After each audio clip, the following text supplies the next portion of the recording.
Now let me give you a story so I tell you how it happened. We had many stories, and I mean many stories. I'm going to give you one. Dr. Morris knows the story, but I don't believe the others do. When we ask people to go and teach, oh, I'm afraid to teach, I'm afraid to give a Bible study, we had a few go. People that left the church learned that something is happening, and they started to come back. I was preaching. We made a deal. Nobody should enter our church without being prayed for. Nobody. You watch, nobody should enter or leave without being prayed for. It should be a church of praying, a prayer church.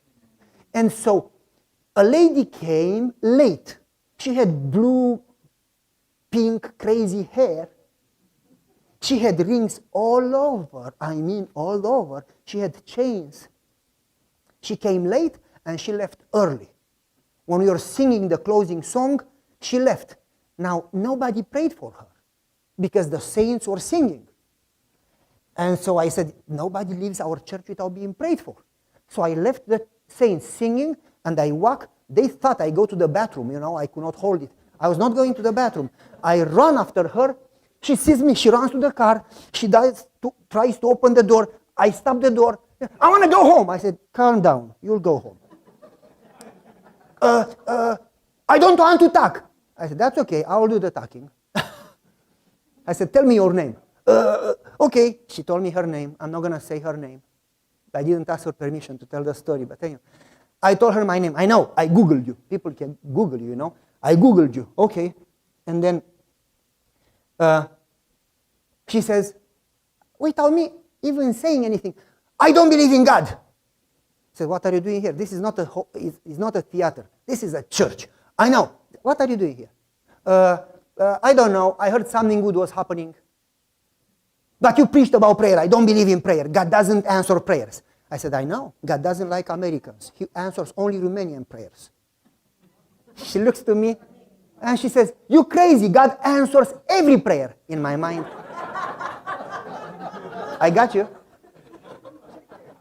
I said, okay, you said God doesn't answer prayers, and now you said God answers every prayer. Make up your mind. She says, he didn't answer my prayer. I said, you have blue eyes? Only, this type of eyes get an answer, She said, what are you talking about? And I say, what have you been praying for? I cannot tell you. Okay. Can I pray for you? Oh, it doesn't make a difference. Okay. So, well, I want to tell you that God answers my prayers and that God wants to change your life, and he is able to change your life, and he will change your life today if you allow him to. Who do you think you are? Are you a prophet? Are you God to tell me that he will change me? I said, no, I'm not, but I know my God. I know how much he loves you, and I know that he can change you, no doubt. What should I do? I've been in drugs for 15 years. I went to rehab. I went in jail. I tried. I prayed. I cannot give up. Every 2 hours I have to do drugs, otherwise I start shaking. I cannot help. I said, well, do you want to give up drugs? Yes. Okay, today is your day. Starting today, God will start working on you. Don't tell me to pray. Nah, I'm going to tell you what to do. Stop praying about victory on drugs. What? I said, you focus too much on drugs and on you. You are not important. She was like, what are you talking about? I said, you, drugs, your problems, not important. Me, not important. God is important. Stop focusing on drugs. From now on, focus on God and his ministry. Go and give a Bible. Save somebody else. If you are lost, not important. She looks to me. I want to be saved. I said, just stop trying to save self. Save somebody. Go and give a Bible study. When you work with people, you will change. You will give up drugs. She was like, I cannot give a Bible study. I cannot teach. I said, I know. I'm not asking you to teach. I'm just asking you to deliver. And I told her how to do it. And she says, God strongly put in my mind not to talk to her about prayer or drugs. Before I talk, I asked God to tell me what to say. And God put in my mind, don't talk about prayer or drugs or victory. Just ask her to work. So I said, you need to give a Bible study. I cannot. I said, yes, you can. This is how you do it. If I give a Bible study, you say I will give up drugs? Yes. If I don't give up drugs, I will never come back to church, never talk to you again, never pray again. I said, deal. Okay, give me the Bible study. This is the Bible study. This is the address. I will pray for you. She goes. She calls back in 15 minutes. I hate you. I hate your church. I hate your God. I said, just tell me what happened. She says, it's an apartment building. Doors are locked. You ring a bell and somebody would bust the door open from inside. And nobody is home. God doesn't consider me worthy to give a Bible study. I said, did you pray that God would open the door? No. Go in the car and pray. Ah, okay. Didn't think about it. She called me 2 minutes later. I prayed. God didn't open the door. I don't want to talk to you again. I said, how much did you pray? I don't know. I said, 2 minutes. You just called me 2 seconds ago. Now you call me again. How long should I pray? Until the door opens. And she says, 5 minutes? I said, until the door opens. And she says, half an hour? I said, you don't know English. Until the door opens.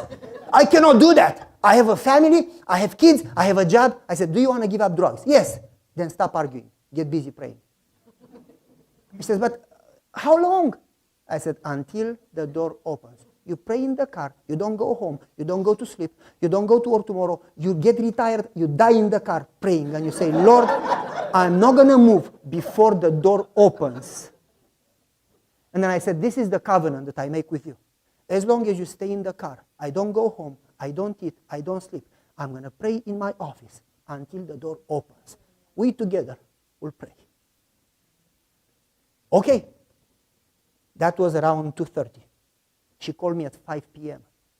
Pastor, you will not believe what happened. I said, tell me the story. Let me decide. She says, I prayed for about 15 minutes and the door didn't open. So I got angry.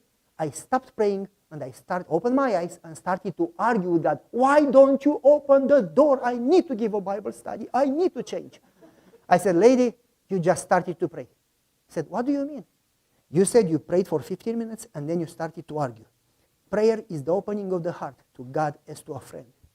God doesn't need you to be fake. God wants you to be honest. He can handle your situation.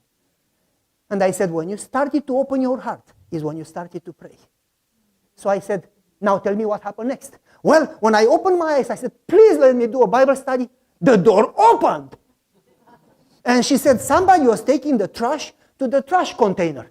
So I stopped praying and I run to him and say, I have a Bible study. I need to go to apartment number 14. They are not home. Let me go and get it under the door.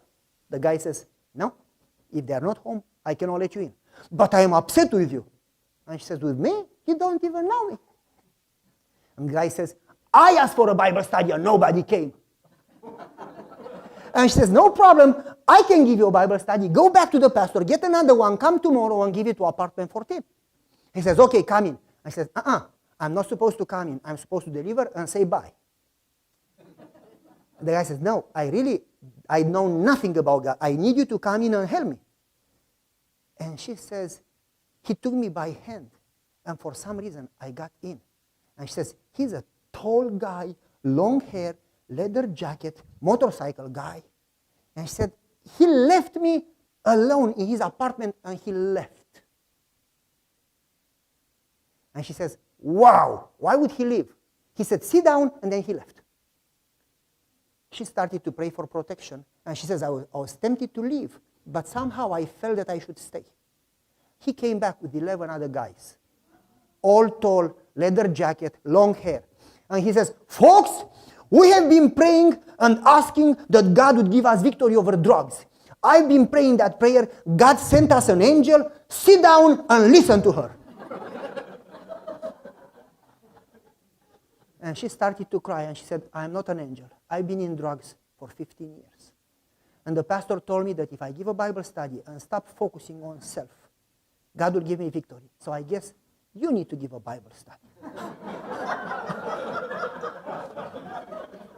And she says, I'm unable to teach. This is the DVD. This is the study guide. Let's watch it together.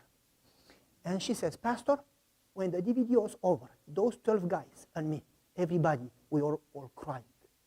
And they begged me, please come back. And then she said, it is 5 p.m. I came to church around 11 a.m. Between 11 and 5, I didn't do drugs, and I did not feel any need. I said, lady, when you focus on Christ, He works on you. Stop focusing on self. There is nothing safe. You'll get either proud or discouraged. Keep your eyes upon Jesus at any moment. She kept coming since and giving Bible studies. I told her, because sharing is more important than preaching. Next Sabbath, you share the story. Me, in front of the church? Never. I said, I'll do the talking. You just do this and that, okay? Okay. We had an interview. After she did the have you ever given a did you want to give a Bible study? No. And then I basically told the story with her help. I said, how many of you want real change? The whole church up. We received 276 requests for Bible studies, and we had 56 members involved in giving Bible studies. And many stories. I'm not going to go through them. Many stories.